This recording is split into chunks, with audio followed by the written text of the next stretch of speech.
But look, I'm going to just give you a couple of case studies of students that have actually done something about this recently, and having a look at a few numbers. Okay, so I've got for our newbies, you're probably not across all this sort of stuff. You'll hear me talk a bit about our elite program, which is one-on-oneing with me, where people want to bypass the course, get out of group coaching, get into direct stuff, and effectively getting my team across it. So these students did. This is what they wanted to do.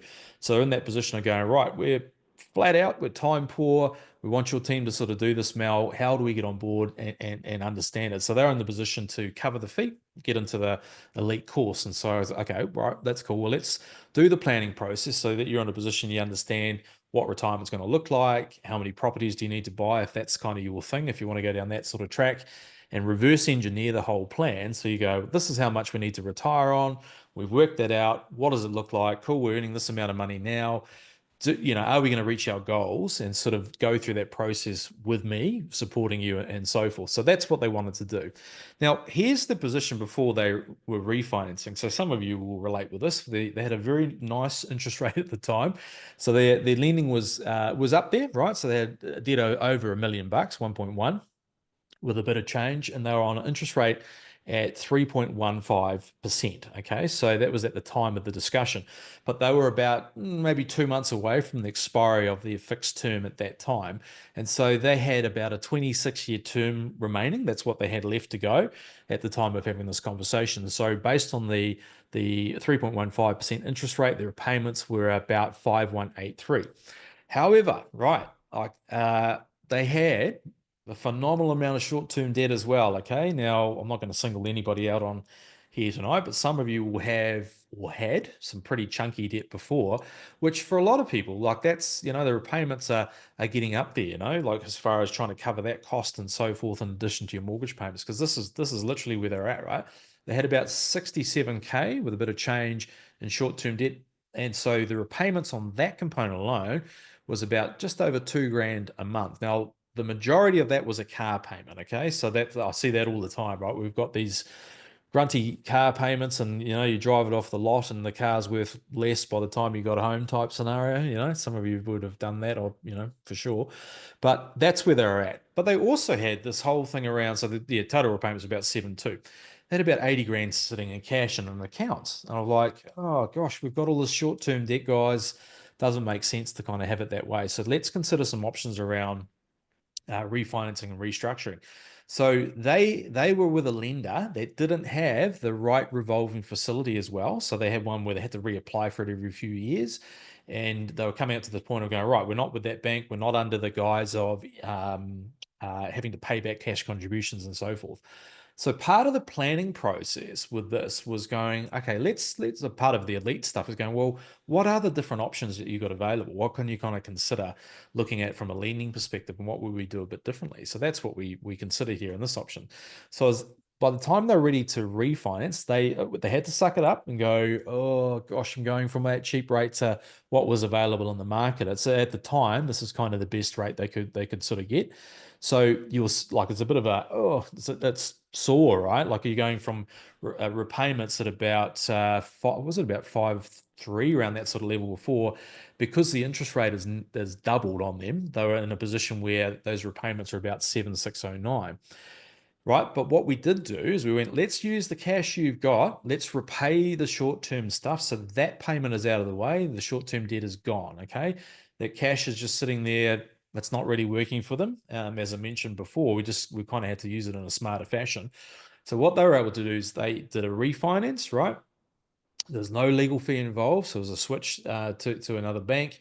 And what they were given an $11,000 cash contribution to actually change banks. So they're in the position to join Elite, but it was like, well, let me show you a way where I can actually get that money in your back pocket again as well. So that's what we did. So we were able to actually recover the fee of joining the Elite program by considering a refinance structure for them, and what does that sort of look like? So that's what they did. Now, they didn't end up saving on the loan repayment. Just want to put that out there, because obviously they've gone from the combined of about 7,218 to now 7,609 on their mortgage. Okay. But of course, if they didn't do anything with that short-term debt, their repayments would be up over 9 grand, right? It's getting right up there type stuff.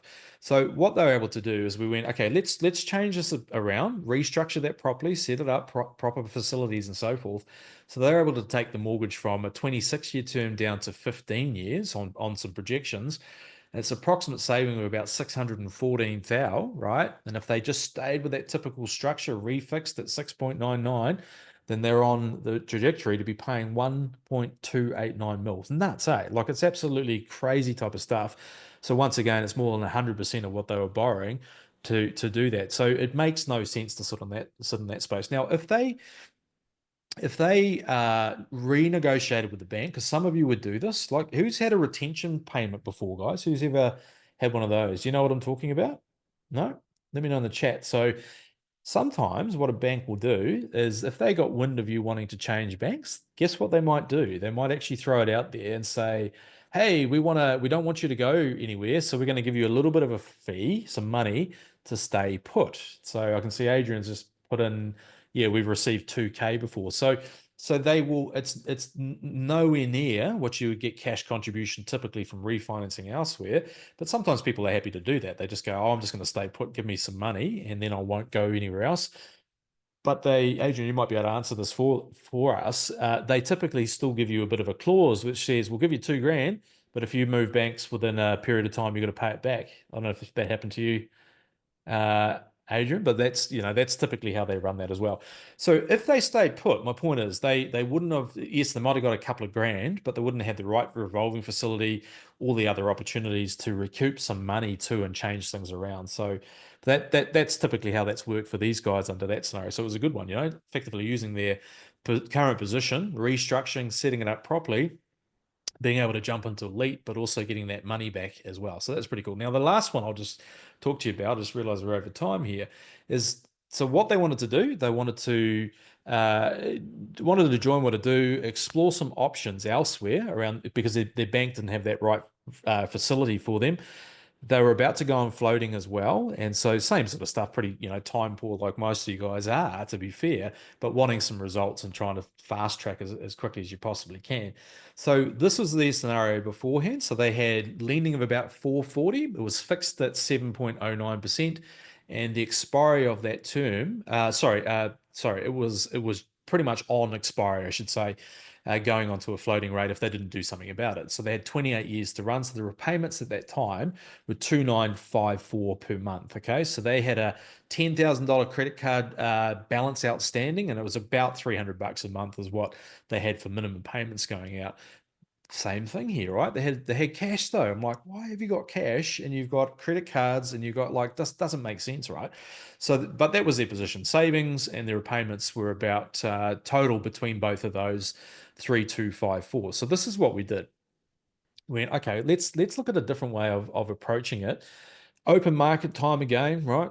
It's just, fair's fair here. You don't have to pay a cash contribution back. What's going to happen at another lender for you?